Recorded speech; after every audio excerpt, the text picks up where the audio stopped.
CG live today में आपका स्वागत है। मैं हूं वर्षा चौहान। रायपुर में 60 लाख की डकैती केस में पीड़िता का एक करीबी ही डकैती का मास्टरमाइंड निकला।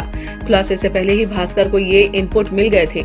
अब पुलिस ने भी इस बात का खुलासा करते हुए 10 लोगों को गिरफ्तार किया है। साथ ही 59,50,000 रुपए भी बरामद किए गए हैं। आईजी अमरेंद्र मिश्रा ने वारदात का खुलासा करते हुए बताया कि 36 घंटों के अंदर हमने 10 आरोपियों और लगभग पूरी रकम को जब्त करने में सफलता पाई है।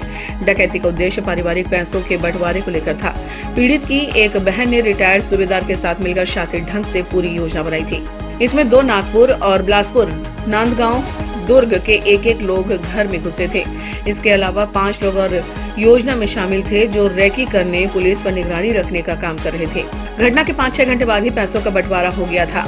आरोपी भागने के फिराक में थे, लेकिन पुलिस को लीड मिली और हमने गिरफ्तारियां की। पीड़ित वेलू परिवार काफी बड़ा है। यहाँ 8 भाई बहन हैं। जिस जमीन को परिवार ने बेची थी, उसे लेकर परिवार के लोगों के बीच विवाद था।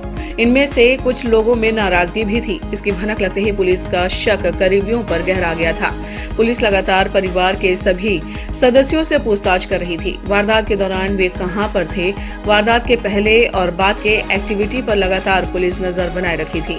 रायपुर में नगरीय निकाय चुनाव के दिन दहाड़े करीब 20 मिनट के अंदर 65 लाख की डकैती की वारदात हुई है। यह डकैती खमहाडी थाना इलाके के अनुपम नगर में हुई है। डकैती कमांडो ड्रेस पहनकर घर के भीतर घुसे, बुजुर्गों को पिस्तौल लड़ाकर बंधक बना लिया गया, फिर डराने के लिए नकली इंजेक्शन लगाया। इस दौरान उन्होंने लाल सलाम कहते हुए कहा कि हल्ला किया तो घर को बम से उड़ा देंगे। कार से उतरते हुए 5 डकैत सीसीटीवी कैमरे में कैद हुए हैं, जिसमें एक महिला भी थी। 5 डकैतों ने प्रेमा वेल्लू 71 वर्ष, रजनी वेल्लू 67 वर्ष और मनोहर वेल्लू 70 वर्ष को बंधक बनाकर डकैती की। यह तीनों आपस में भाई बहन हैं, साथ रहते हैं और किसी ने शादी नहीं की है। इस जर्जर घर से 60 लाख की डकैती हुई है। यह मकान काफी पुराना है।